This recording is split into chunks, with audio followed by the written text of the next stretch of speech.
할렐루야. 주님의 가운데서 다시 또 여러분들을 뵙게 돼서 얼마나 감사한지 모르겠습니다.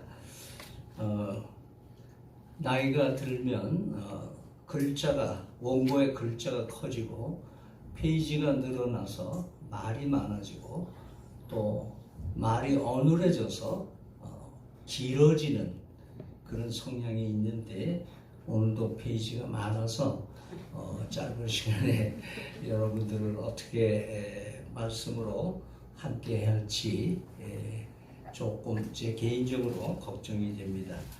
요즘 곳곳에서 가을꽃 잔치가 열려지면서 지역마다 관광 특수를 위해서 선전하고 관광 유치를 위해서 혈안이 되어 있는 주말마다의 전쟁을 봅니다.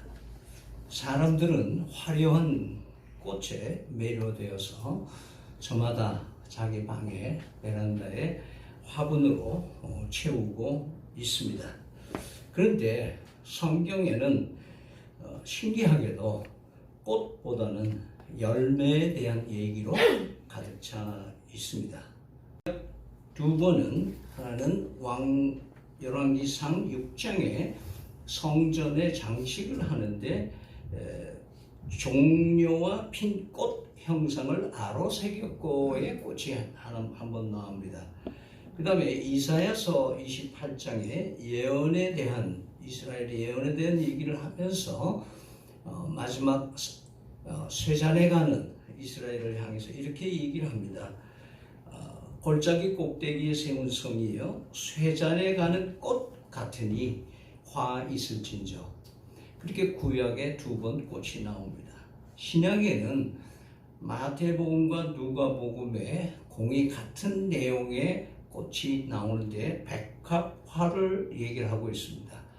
그것이 백합화가 꽃을 찬양하는 유일한 대목인데요. 솔로몬의 영광이 이 백합꽃 하나만큼도 하지 못한다. 그래서 하나님의 손길이 얼마나 위대한가를 말씀하고 있습니다. 대신 열매는 구약에 122번 나옵니다. 그리고 신약에는 67번 언급하고 있습니다. 다 일일이 들어 말할 수는 없지만 창세기와 계시록에 사용된 것만으로도 하나님께서 열매를 얼마나 귀중히 여기는가를 우리는 알 수가 있습니다. 첫 번 성경 우리 창세기 1장의 세 번째 날에 하나님께서 씨 가진 열매 맺는 나무에 대한 얘기를 하고 또 1장 29절에는 하나님이 이르시되 내가 온 지면에 씨 맺는 모든 채소와 씨 가진 열매 맺는 모든 나무를 너희에게 주었느니 너희의 먹을거리가 되리라. 그런 말씀을 하십니다. 그러면서 에덴 중앙에는 두 나무가 있다는 것을 말씀합니다. 창세기 2장 9절에 여호와 하나님이 그 땅에서 보기에 아름답고 먹기에 좋은 나무가 나게 하시니 동산 가운데에는 생명나무와 선악을 알게 하는 나무도 있더라. 물론 그 뒤에 보면 선악을 알게 하는 나무를 제외하고 나머지는 너희들이 마음대로 먹을 수 있다. 여기에는 아마 생명의 나무도 포함되어 있는 걸로 생각이 되는데요. 타락 후에 창세기 3장 22절에 여호와 하나님이 이르시되 보라 이 사람이 선악을 아는 일에 우리 중 하나같이 되었으니 그가 그의 손을 들어 생명나무 열매도 따먹고 영생할까 하노라 하고 쫓겨내면서 거기에 천사로 생명나무를 지켜서 아무도 근접하지 못하게 한 이야기가 나옵니다. 자, 성경 마지막 요한계시록 마지막 22장에 오늘 봉독해 드린 말씀이 있습니다. 강 좌우에 생명나무가 있어 12가지 열매를 맺되 달마다 열매를 맺고 이렇게 성경은 하나님께서는 씨 맺는 열매에 대한 얘기로 시작하고 그리고 마지막 세상을 접으려고 하실 때에 생명나무에 수시로 계절을 쫓아 열리는 열매에 대한 말씀을 하고 있습니다. 이렇게 열매를 강조하는 것은 어떤 의미가 있을까요? 왜 꽃보다 열매일까요? 대부분 설교자들이나 주석가들은 하나님이 우리 인생을 어떻게 평가하는가를 열매 비유로 많이 얘기를 하고 있습니다. 대표적인 것이 누가복음 11장에 열매가 없어서 저주하시는 예수님의 모습을 많이들 기억하고 있을 겁니다. 이것은 열매 없는 이스라엘 백성에 대한 단호한 책망이었던 것을 알 수 있습니다. 그 다음으로는 요한복음 15장의 포도나무 비유에서입니다. 많은 열매를 맺기 위해서는 가지가 나무에 붙어 있어야 되고 많은 열매를 맺으면 하나님의 예수 그리스도의 제자가 된다라는 표현을 해주고 있습니다. 다음으로 유명한 것은 마태복음 7장의 산상보훈을 마지막 마감하시면서 좋은 나무는 좋은 열매를 내고 나쁜 나무는 나쁜 열매를 맺는다. 그러니까 사람은 그 열매로 알 수 있다는 말씀을 하십니다. 이상과 같이 열매 있는 사람이 되어야 한다는 것에 대해서는 아무도 이의를 제기할 사람은 없습니다. 그러나 마치 성경이 결과주의에 머물러 있는 것 같은 느낌을 우리에게 줍니다. 인생을 살면서 좋은 결과물을 내지 않고 사는 것은 신앙이 잘못됐거나 헛된 인생이 아닌가 하는 것을 우리에게 암시해 주는 듯 합니다. 물론 그것은 틀린 말은 아니지만 시편에서도 심는 대로 거두고 무엇으로 심냐? 영으로 심으면 영으로 거둘 것이고 육으로 심으면 육으로 난다는 말씀을 하고 있습니다. 물론 우리는 우리의 삶을 열매로, 결과로 우리의 삶의 양과 질을 평가해 볼 수 있습니다. 이 열매는 성서가 얘기하는 열매들 가운데에는 내적인 열매도 있고 외적인 열매도 있습니다. 사람들이 보는 열매도 있고 하나님만이 중심을 보시는 열매들도 있습니다.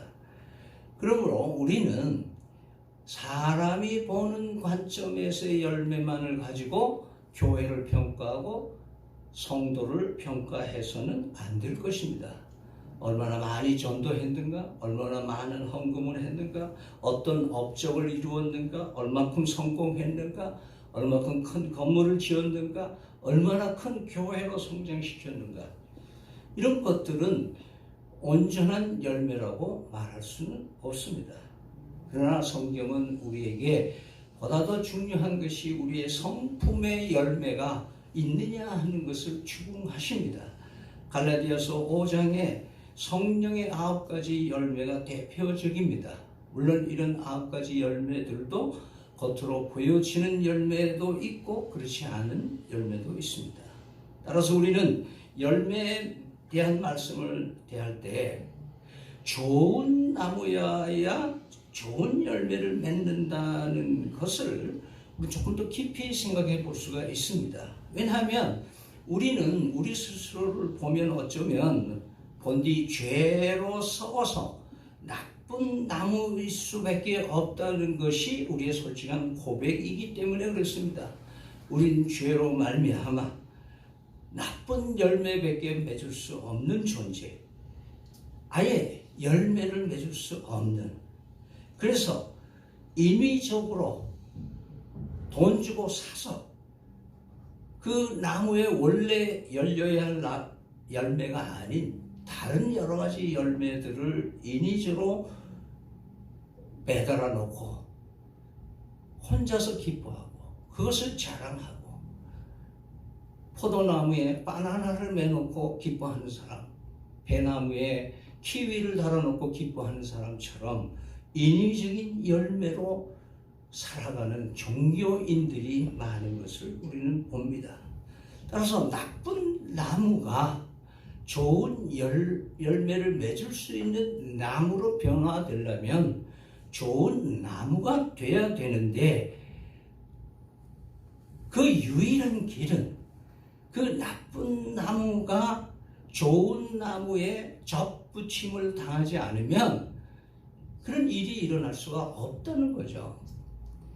로마서 6장, 7장, 8장, 7장, 9장에로 얘기되면서 7, 8, 9장에는 이스라엘 백성과 승리하는 삶이 어떻게 비유되면서 9장, 10장, 11장에 가면은 돌 감람나무를 이방인으로 상징하고 참 감람나무를 이스라엘로 상징하고 그 뿌리를 그리스도로 상징하면서 돌 감람나무가 참 감람나무에 접침을 받으면 그 돌 감람 나쁜 나무지만은 접붙임을 당하기 때문에 뿌리에서부터 새로운 기운을 얻어서 거기에 좋은 감람나무 열매를 맺게 된다라는 설명을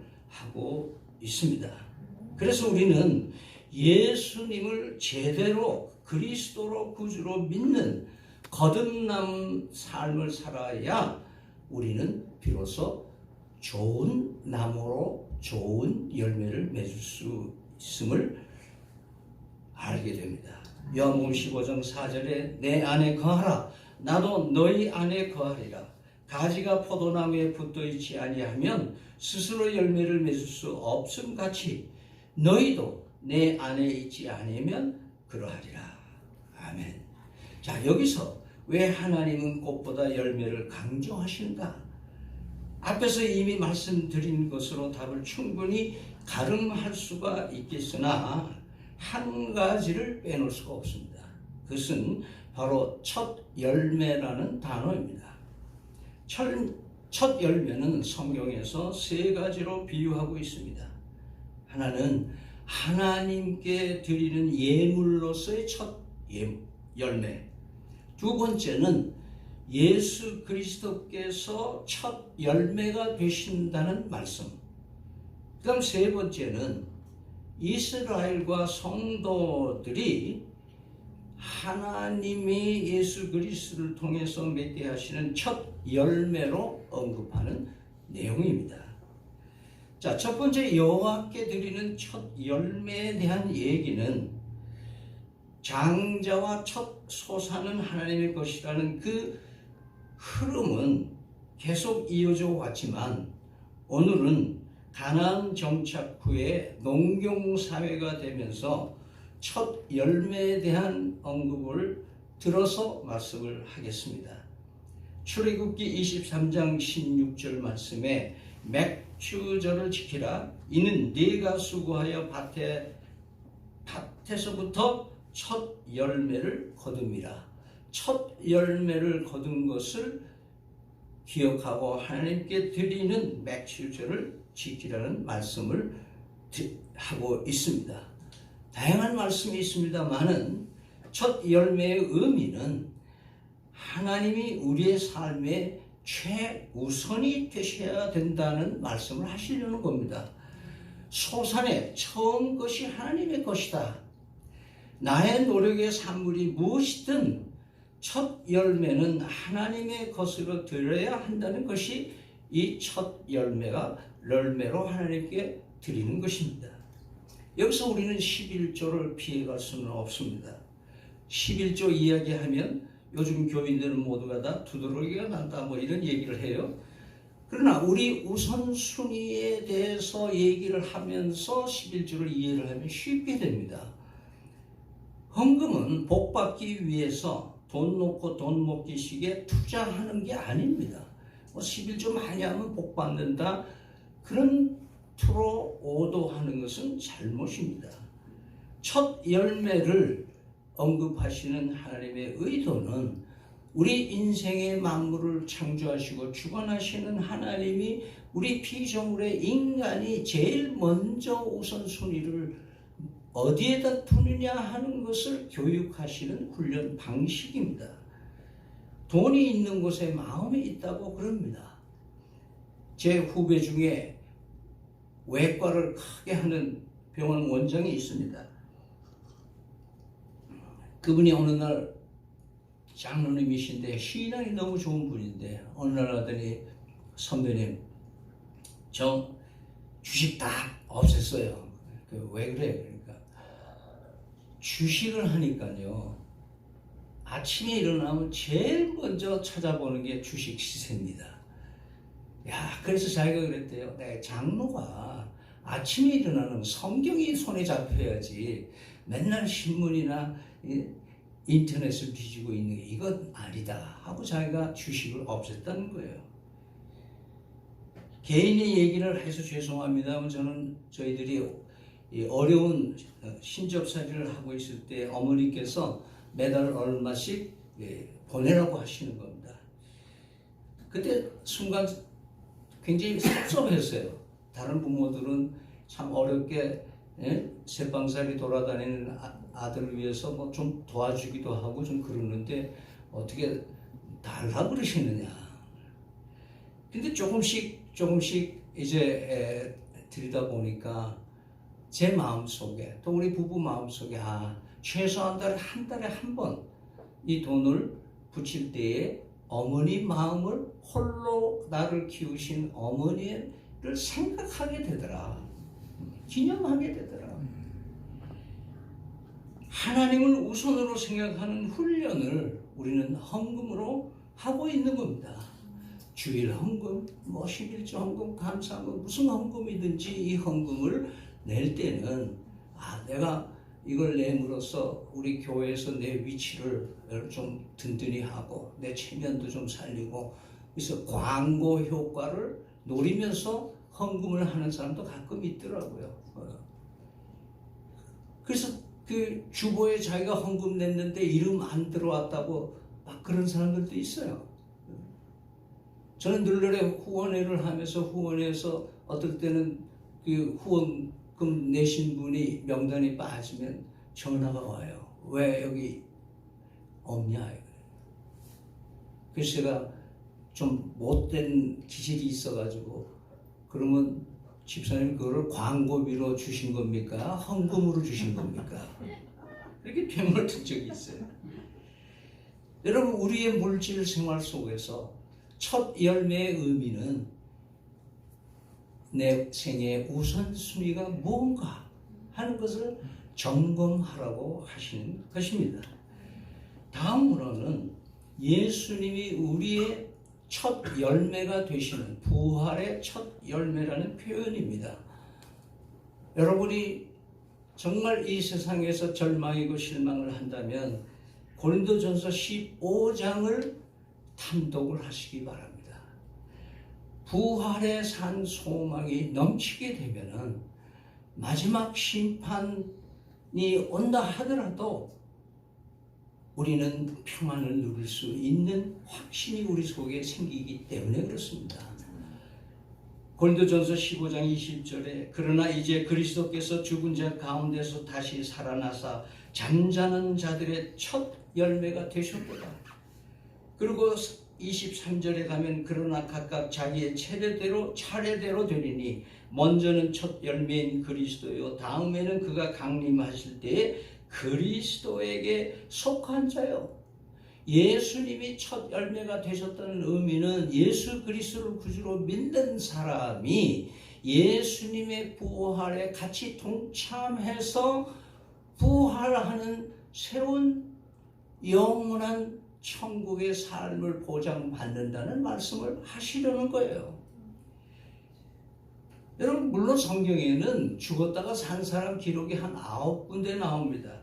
엘리야를 통해서 사르밧 과부의 아들이 살아났고 엘리사를 통해 수렘 여인의 아들이 살아났고 엘리야의 뼈에 몸에 닿았던 사람들이 살아났고 예수님이 나인성 과부의 아들을 살렸고 야이로의 딸을 예수님이 살리셨고 나사로를 예수님이 살리셨습니다. 예수님께서 무덤에 가셨다가 운명하시는 날 무덤에 가셨다. 거기에 열려서 무덤이 열리며 나온 사람들이 부활해 다시 살아났다 기록합니다. 베드로를 통해서 다비다도 살아났고 바울을 통해서 유두고도 살아났습니다. 그러나 이들을 모두 부활한 사람이라고 얘기하지 않는 이유가 있습니다. 왜냐하면 그들은 육신의 생명이 연장되었을 뿐이지 부활이 아닙니다.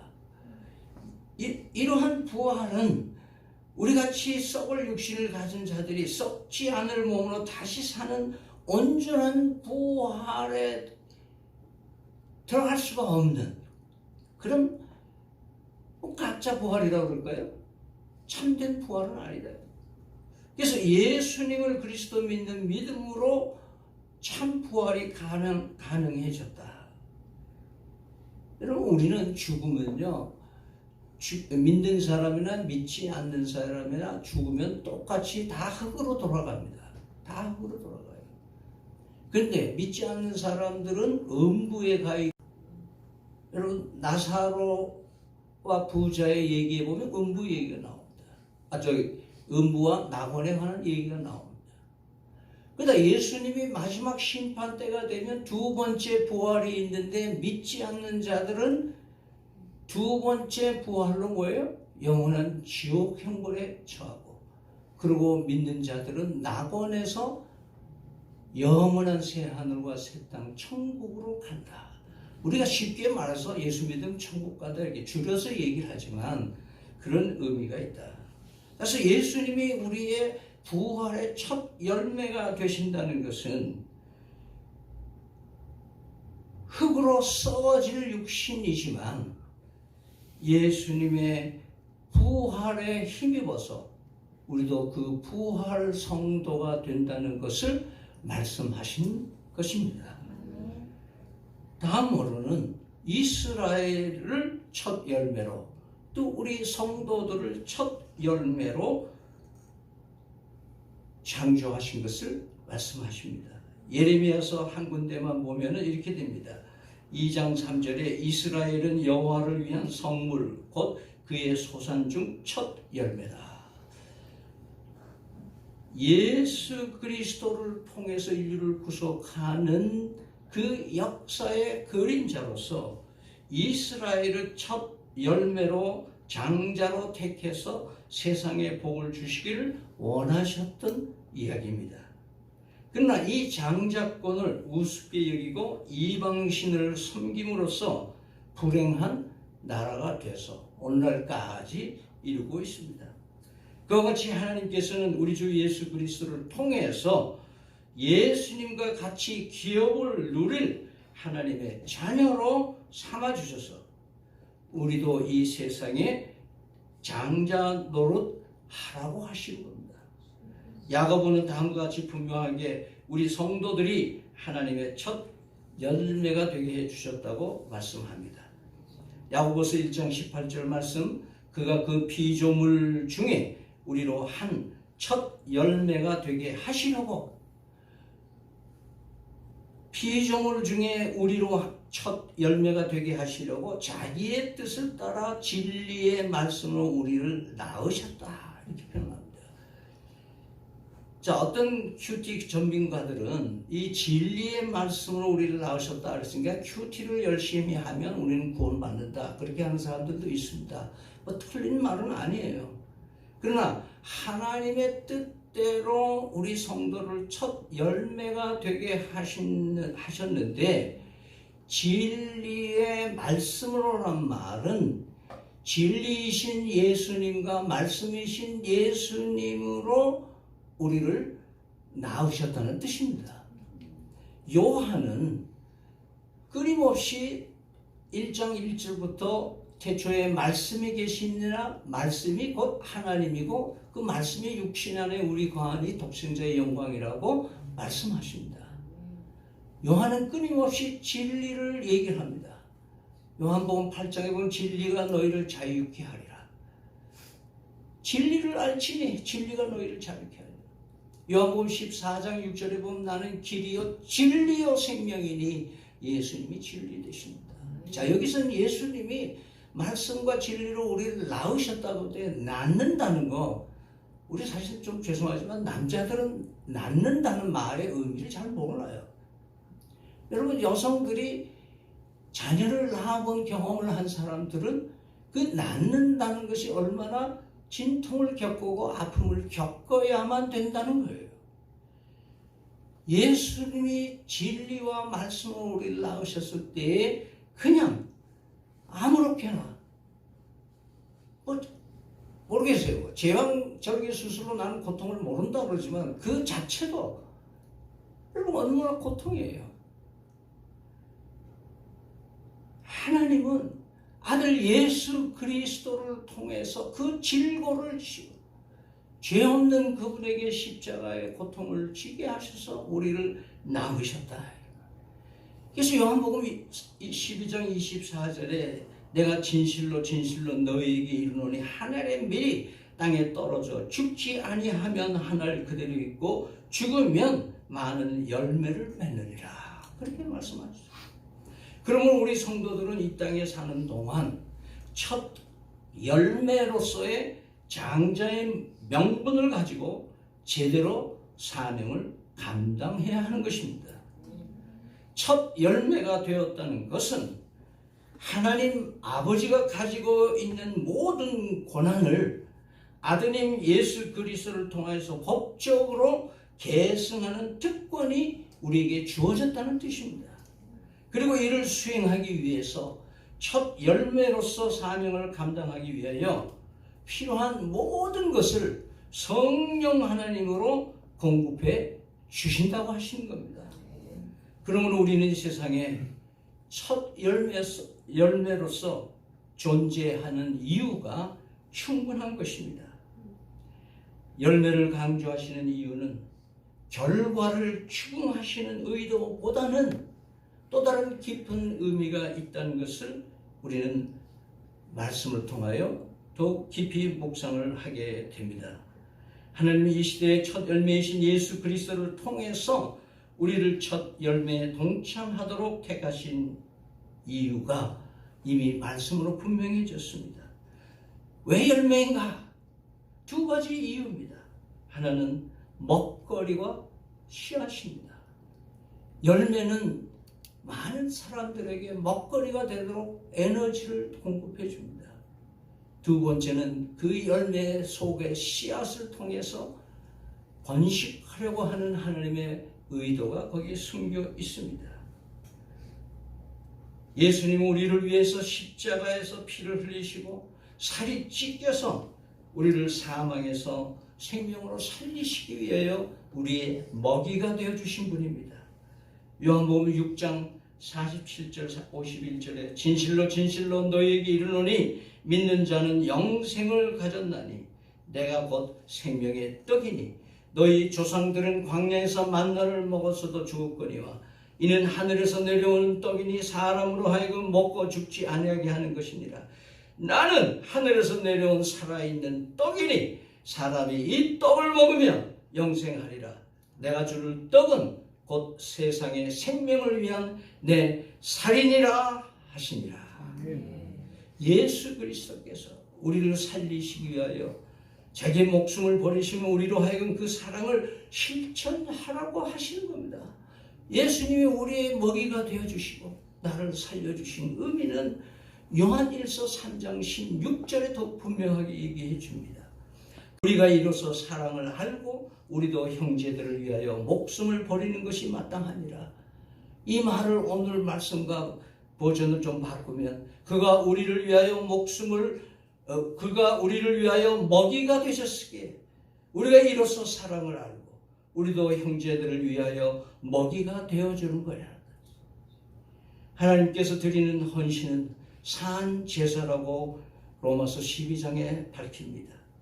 이웃을 향한 헌신으로 실현해 내야 되는 사명이 우리에게 있습니다. 우리는 얼마나 우리 직장과 사회와 가정에서 나버림의 사랑을 아니 먹이로 살고 있는가를 상고해 봐야 합니다. 우리 성도와 교회가 대사회적으로 이웃을 어떻게 대하고 있는가를 성찰해 봐야 하는 겁니다. 여유가 있고 부유할 때 나누는 것을 나눈다고 할까요? 있는 것이 모자랄 때라도 나눌 수 있는 사람. 사실 그 출발은 첫 열매로 불러주시는 분이 모든 것을 소유하신다는 선포가 선제돼야 됩니다. 아, 내 것은 아무것도 없구나.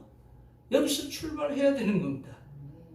초대교회는 모든 재산을, 부동산을 처분하여 제자들 앞에 갖다 놓는 사건이 성령 충만, 성령 강림의 첫째 증표로 나옵니다.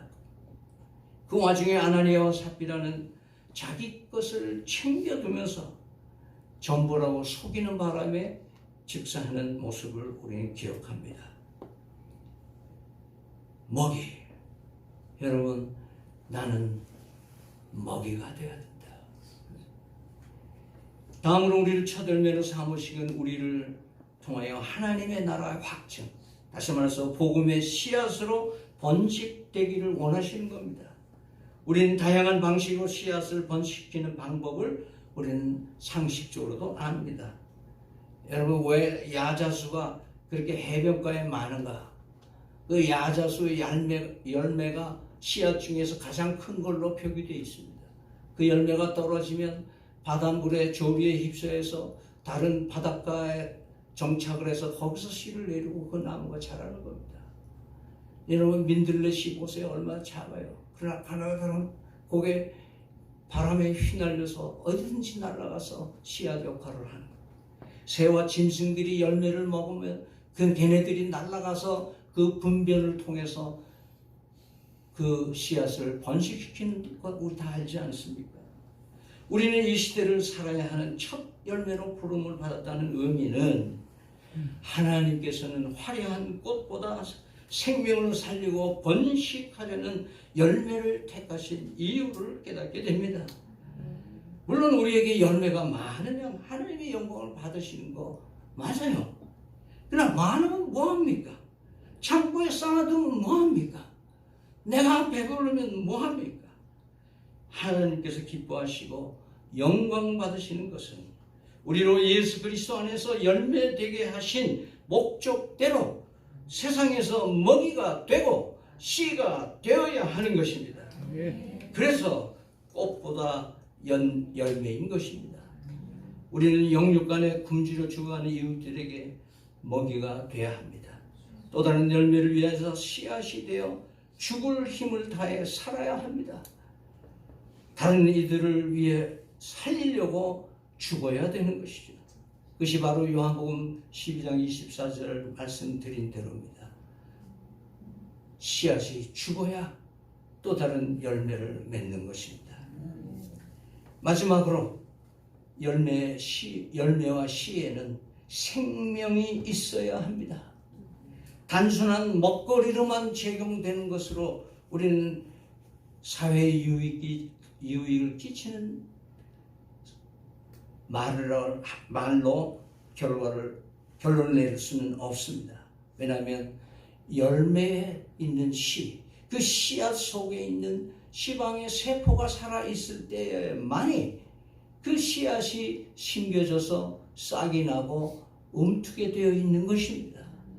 그 씨앗이 죽어있으면 아무리 다른 사람을 배불리게 해준다 하더라도 원래 의미가 퇴색되고 마는 것입니다.